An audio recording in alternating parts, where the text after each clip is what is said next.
Hello, everybody. Welcome back to another Fast and Curious podcast. I'm Zach, I'm Grant. and today we're going to be talking about the Library of Alexandria, and it's actually located in Alexandria, Egypt.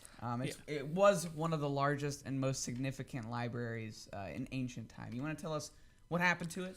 Yeah, so like you said, it's located in Alexandria, Egypt, which it's named after. The city is named after Alexander the Great when he took over Egypt. And so the library was built as this great center of knowledge, and it's widely believed that Julius Caesar came in and burned it to the ground. Gotcha. Because he was chasing King Pompey, and Pompey's fleet made a stand in the bay in the city, and Julius Caesar admitted to lighting the city on fire, which is assumed that it also caught the library on fire. So would you say that was like the first type model of a university? Yeah, so the Library of Alexandria was the way it was set up with accounts from historians from the time and people from the time. They say that it was set up with, tons and levels of scrolls, hundreds of thousands of scrolls. You had lecture halls, you had a zoo, you had gardens, and it had the very first medical school ever. And so, it was basically a school, even though it says it's a library, it was basically a university. It was the first model of one. So what were some of the famous people who studied there? So you have people like Euclid, the philosopher who is known as the father of geometry, basically invented almost everything that we know about geometry. You also have Eratosthenes, and so he discovered, this is thousands of years before Copernicus, he discovered that the Earth rotates around the sun, and calculated Earth's circumference by using using shadows across the desert of Egypt to determine the circumference of Earth within 200 miles.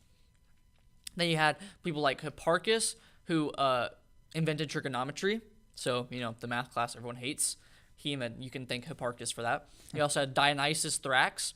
He's a father of Western grammar.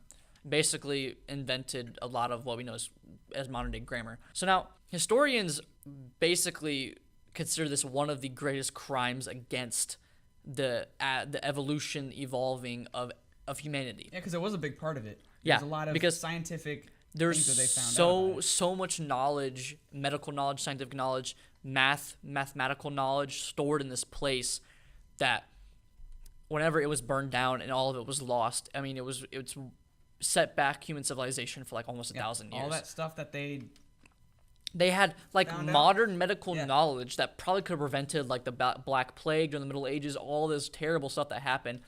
Lots of medical knowledge stored in this place that probably could have prevented a lot of it.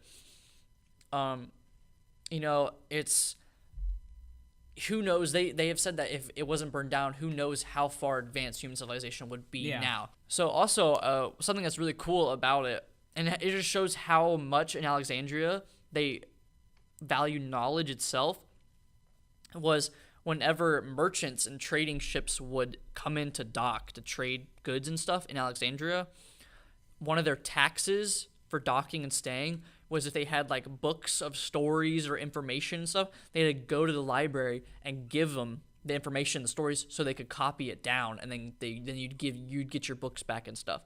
That just shows you how much they valued knowledge over anything else.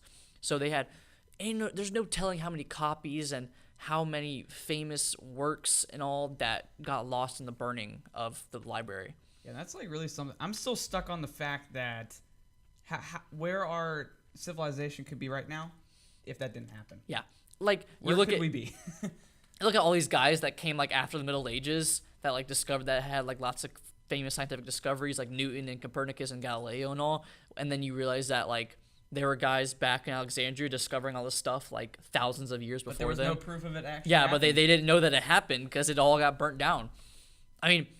The thing that they have left, the only thing that's left is like the basement, and they don't even think that it's in the same location. Like they don't even know officially if that's actually the basement that's left of Alexandria. They had it's estimated they have anywhere from 400,000 scrolls to like almost over 1 million scrolls there, and the scrolls are known as biblioteca. It's a weird word. Yeah, so they believe that it was burned down by Julius Caesar around 42 BC, because in his military campaign, he did say at the Battle of Alexandria that he did light the city on fire. He never specifically states lighting the library on fire, but he does say that he lit the city on fire. And it's just very assumed, it fits the time frame. They assume that the fire spread and eventually engulfed the library itself.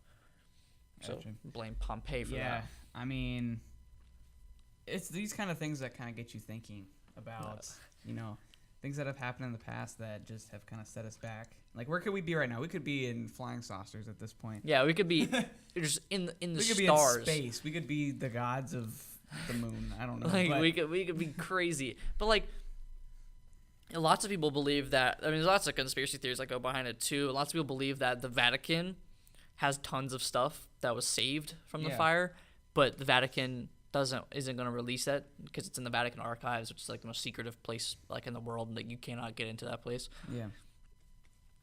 Anything else you'd like to add with the I would just say that if you I really suggest doing your research and like looking up this topic, and if you look up this topic and don't get upset by it, like, you just read it, research it, and just think of how much more of an advanced human you could be if it hadn't happened.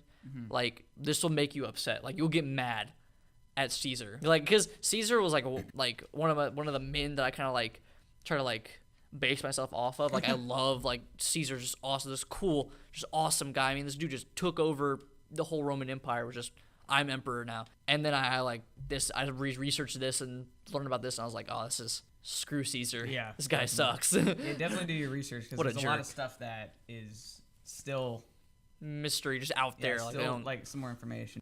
Another thing with it too, is it kind of bugs me, is that like I never learned about this in any of my history classes growing up. And like, if you research it, historians and scientists say it's like the greatest crime against humanity. Like, it stunted our civilization for like over 1,000 years, and it's like a great.